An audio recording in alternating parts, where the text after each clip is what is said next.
ఒకానొక టైంలో విసన్నపేట పరిసర ప్రాంతాల్లో విసన్నపేటతో కలుపుకొని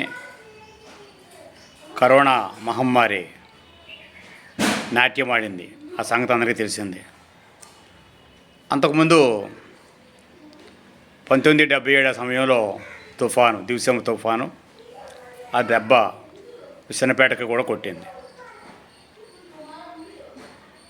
అయితే అంతకుముందు స్కైలాబ్ పడుతుందని చెప్పని ఎవరికి వాళ్ళు, అంటే సంపన్నులు ఏటపోతులు కోయటం, ఆ ఊరి జనానికి పెట్టడం, కొంత సొమ్ముని గుడులకి దాన ధర్మాలు చేయటం, మరికొంతమంది పర్మనెంట్ కట్టడాల్లో ఉండటం, అలాంటివి చేయటం మనం ఇంటిలోనే ఉన్నాం. ఆ రోజుల్లో ఏంటంటే సెల్ ఫోన్లు లేవు, ఓన్లీ న్యూస్ పేపరే ఉండేది, ఎలక్ట్రానిక్ ఛానల్ లేవు, సోషల్ మీడియా అంతకన్నా లేదు. అలాంటి పరిస్థితులలో ఆ బస్సులలో వచ్చేవాళ్ళు చెప్పే మాటలు విని అందరం కూడా కథలుగా వినేవాళ్ళం.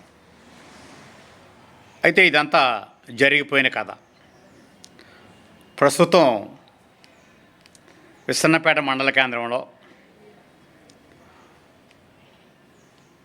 శ్రీ కావలి శంకరరావు జిల్లా పరిషత్ హై స్కూల్, దాని ఎదురుగా ఉన్న డ్రైనేజీ,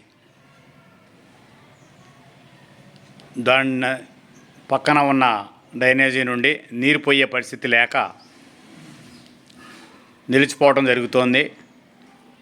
మరి ఈ విషయం అధికారులకు తెలుసో తెలియదో మనకు తెలియదు, కానీ వాస్తవానికైతే ఆ నీరు పోయే పరిస్థితి ఏం కనపట్టలేదు.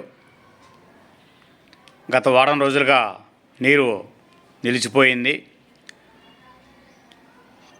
హై స్కూలులో వాడకం, అటుపై నుండి గతంలో పాత హేమా నివాస్,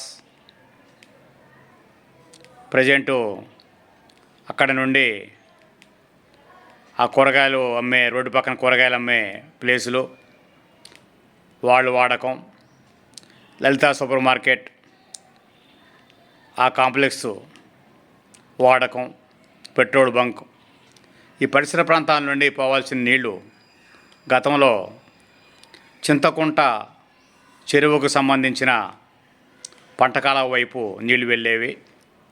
అదేవిధంగా ఇంకో పక్క గ్రామ పంచాయతీ సందు ఏరియాలో కూడా నీళ్లు కూడా అటే పోయాయి. ప్రజెంట్ అది బంద్ అవ్వడం జరిగింది.